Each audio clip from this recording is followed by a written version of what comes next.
What is up, internet world, and welcome back to the channel. My name is Mike and the man behind the camera is Ian, and today we bring you the 2022 Volvo V90 Cross Country.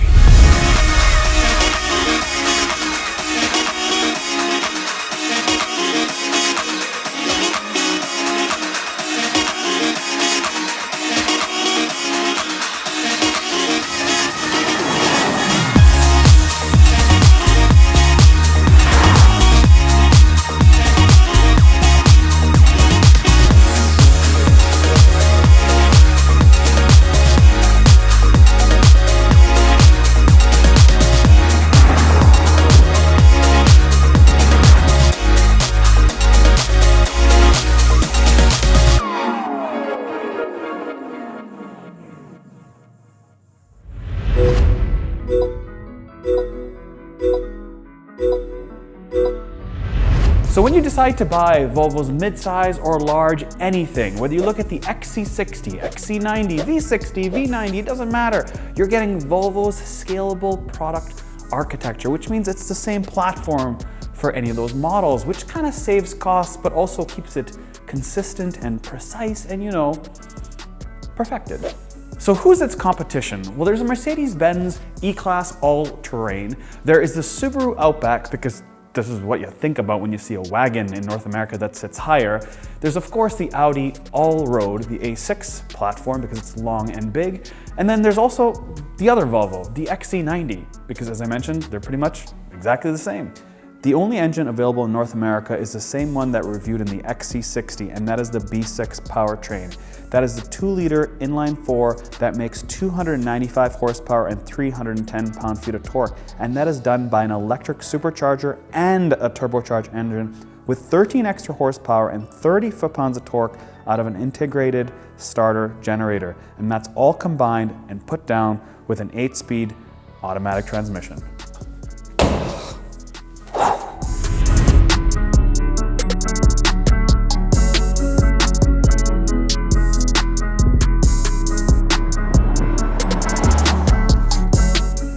Did you guys see this? Yeah, it's snowing. So we filmed the outside of the car, it was nice and sunny, and then all of a sudden, this happened. Welcome to Canada. So we've got 295 horsepower and 310 pound-feet of torque out of this Volvo V90 Cross Country. There's no way to disengage start and stop, so I cannot create some power.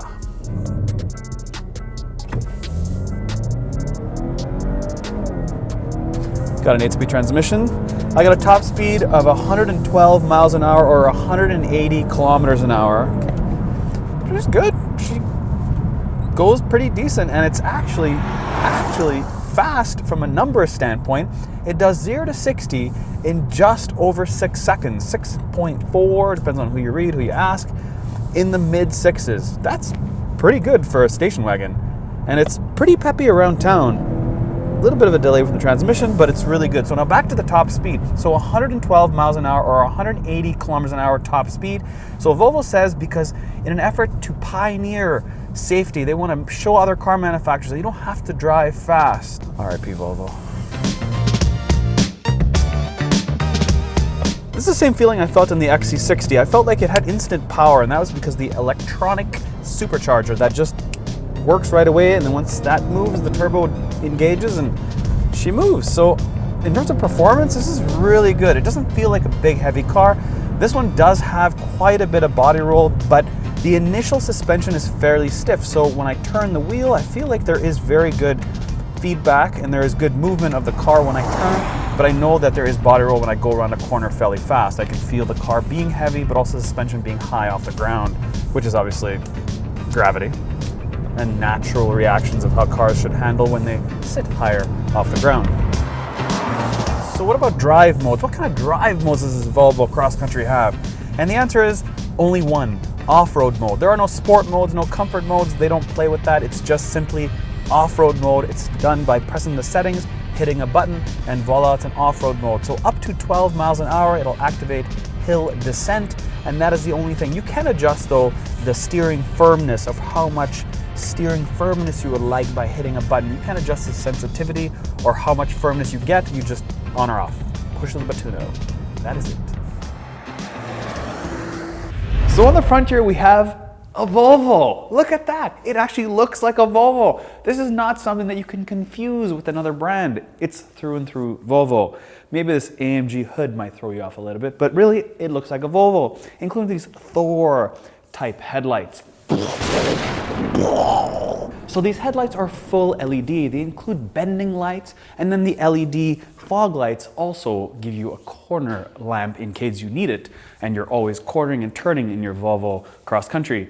I also noticed that when you look over here, I kind of like how they've bent this front hood to sort of give it a tighter, sharper look. You can see two lines that flare out on either side of this hood. It's very like strong on the road, which is not really when you think about Volvo. So on the side here, take a look at this Audi. Does this ever look like an Audi? Yes, you can get 9 different colors. This is Thunder Gray. Thunder Gray. You get 4 different wheel options. You get 19s, 2 versions of 20s, and of course 21s. As you can see, it is an all-type vehicle, all-road, all-terrain, call it whatever you want, cross-country included. It sits higher, you can see, so I know that when I drive it, I'm going to be a little bit lopsided.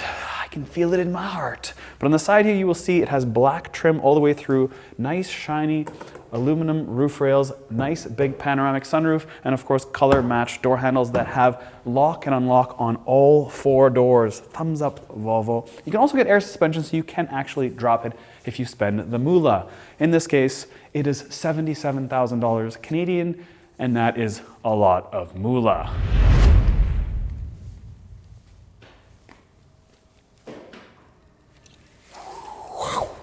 Welcome sequence is what the Volvo Cross Country offers you when you approach it.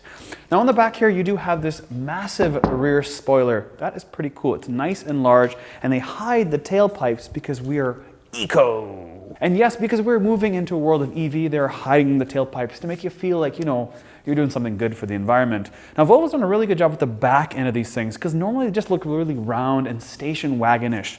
It looks like a compressed SUV. Now as far as badging, they've got the V90 here, the Volvo up top, the Cross Country in plastic, and then of course the B6 all-wheel drive, which is the only power plant you can get.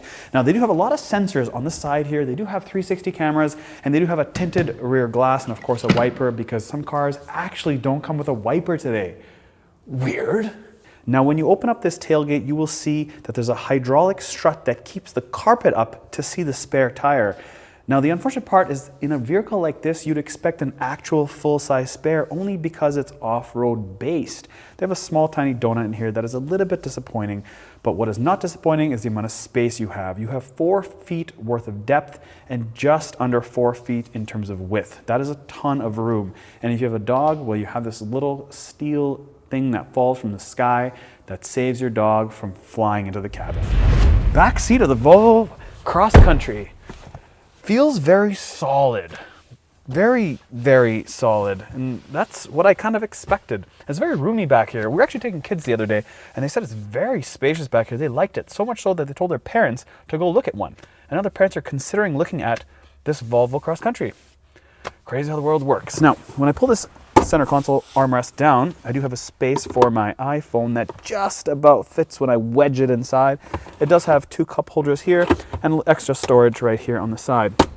Pretty straightforward. It does have a pass-through right here, and they have these cool electric sort of fold down for these rear headrests. And that's manual, pulling is manual, but this folds down automatically. Cool. Now you can only get the Cross Country with a sunroof. You can't get it without a sunroof. You can't get a delete. I don't understand why anybody would choose that, but just options for you guys to know.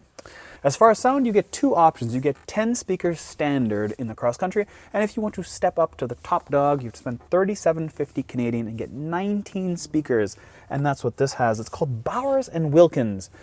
Yeah, it sounds.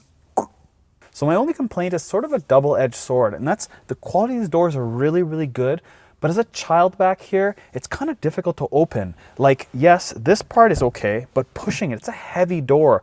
I actually need more than one hand to push it open. I'm fairly weak, but still, not the easiest door to open. So, feels solid, feels safe, but opening this door, not so easy. Volvo has the world's best seats. Now, I've driven a whole whack of cars, and I can honestly say that these seats are amazing. If you've never sat in Volvo seats, just get in the showroom, sit in one, and you'll know why. They do have massage, and they do have these really good wide leg extensions that really flare out. As far as visually in here, it's very similar to the XC60. As I mentioned, Volvo is pretty much standard across the board no matter what you buy. They've changed a few pieces. So let's start off with the door panel here. You do have this open pore wood and this really nice cover in these high-end sound system, except it's not on the bottom, only on the top.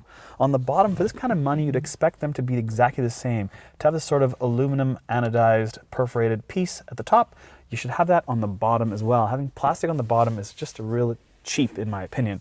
Maybe because it gets kicked or whatever, but I still say they should have it on the bottom. Now, as far as the steering wheel goes, it's pretty boring if you ask me. These buttons aren't the best, but again, I complained about that in the XC60. Now, I was pretty tough on the screen, but I will say that if you have gloves on, you can still use it and touch it. Now, a lot of brands, you actually have to take your gloves off and then touch it, but this does have thermal sort of imaging, I guess, and then you can put your hand with a glove on and it will work. Now, everything is run through this screen, including the temperature controls and all the HVAC, which is sort of tough. I want to be able to actually increase my airflow by simply just rotating this knob, but this knob only does volume. You can have your front defrost and rear defrost, but that is about it as far as HVAC controls go. Now, moving further back on the center console, you do have a wireless pad here. Now, this pad can actually accept an iPhone 13 Max right in the spot, except you won't be able to fit a cup in the spot because it blocks it. Like half of it is blocked by the phone. It does fit, it does charge, it just doesn't allow you to put 2 drinks in here. Now, it does have a pretty cool shifter. You can put your finger in between and it's nice to shift. It feels very solid and quality-like. Even that volume control I was talking about, it does have sort of this like effect around it. Very classy, sort of feels like that crystal from Mercedes-Benz. Now, one annoying thing with the shifter though is not how it looks, but how it operates. You see, when I'm in reverse and I want to go into drive, I simply can't just pull it back once. I have to pull it back twice, sometimes even 3 times. I've got to go from reverse to neutral and then from neutral to drive. It requires you to push this back twice. And sometimes it doesn't actually engage well enough. You have to hit it 3 times. So that's kind of annoying. No idea, probably safety. Another unique thing is how to start the vehicle. It's not done by pushing a button, it's done by taking this little start square knob here and turning it this way. And you kind of have to hold it down for about half a second for it to operate. You can't just turn it and let go. You've got to kind of hold it like you are turning a key. Sort of different and unique. It does have electromechanical parking brake, and of course auto hold, which is always important when you're stuck in traffic. Everything else feels pretty solid. It does have heads-up display. It does have a cool open and close sunroof feature where I can simply just slide my finger forward and backwards, and then the sunroof and sunshade does close. So let's take a quick dive into the screen and show you some of the things I was talking about earlier.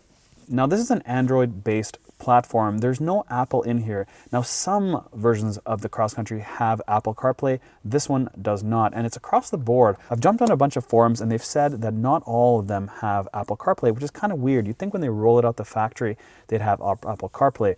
And because we live in a world of Apple CarPlay, you'd think it would have it. Now, even Maps, it doesn't have a street view. It just has this. It doesn't have your full terrain satellite imagery, which is what you'd want out of Google. Now, it's fairly fast. I'm not saying it's slow, and you can zoom in, zoom out fairly quickly. However, you'd like to see people's swimming pools in their backyard like a creeper.